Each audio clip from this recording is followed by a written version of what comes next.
Hello! ரீசென்ட்டா Australia கிட்ட இருக்கிற பப்புவா நியூ கினி அப்படின்ற கண்ட்ரிக்கு நான் ட்ராவல் பண்ணேன். தமிழ் சங்கம் சார்பாக தமிழ் நியூ இயர்க்காக என்ன பாட அங்க கூப்பிட்டுருந்தாங்க. ஷோ ரொம்பவே சூப்பரா போச்சுங்க. ஷோ முடிச்ச நெக்ஸ்ட் டே ஃபுல் டே நான் ஃப்ரீயா இருந்ததுனால, அந்த ஊர சுத்தி பார்க்கலாம் அப்படின்னு சொல்லிட்டு கிளம்பினோம். நான் ஃபர்ஸ்ட்டு போன ஸ்பாட் வந்து இந்த ப்ரவுன் ரிவர். இந்த பேர் இந்த கலர்னாலயா என்ன அப்படிங்கிறது எனக்கு தெரியல. பட் பார்க்க ரொம்ப அழகா இருந்தது. இந்த ஊர் பார்க்கும்போது நெறைய எனக்கு கேரளாவ ரிமைண்ட் பண்ணிட்டே இருந்தது. கேரளால எப்படி எங்க பார்த்தாலும் ஒரு ஓடைகள், இல்ல ஒரு ஹில் ஸ்டேஷன் க்ரீனரியாக இருக்குமோ அதே மாதிரி தான் இருந்தது. நம்ம ஊருக்கும் இவங்க ஊருக்கும் நிறைய சிமிலாரிட்டிஸ், கொஞ்சம் கொஞ்சம் டிஃப்ரென்சஸ். அதில் ஒன்று இது, நம்ம ஊரில் கிரிக்கெட் எப்படி ஃபேமஸோ அதே மாதிரி இவங்க ஊரில் ரக்பி ரொம்ப ஃபேமஸாக.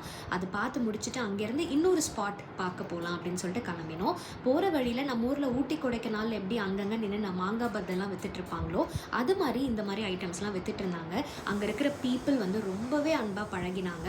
அண்ட் நம்ம ஊரில் விளையிற மரவள்ளி கிழங்கு, வாழைப்பழம், சாத்துக்குடி, ஆரஞ்சு, கடலக்காய், முக்கியமாக வந்துட்டு அந்த ஊர் மக்கள்கிட்ட ஒரு பழக்கம் இருக்குது. வெத்தலை பாக்கு போடுறது, பாக்கு போடுறது. முக்கியமாக நம்ம ஊரில் கொட்டை பாக்கு மட்டும்தானே போடுவோம்.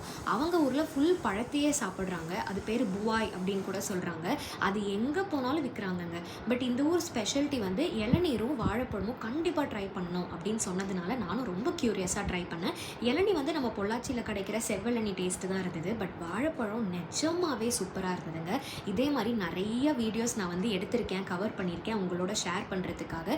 ரொம்பவே பியூட்டிஃபுல்லான அண்டர் ரேட்டடான கண்ட்ரி அப்படின்னு தான் இதை நான் சொல்லுவேன்.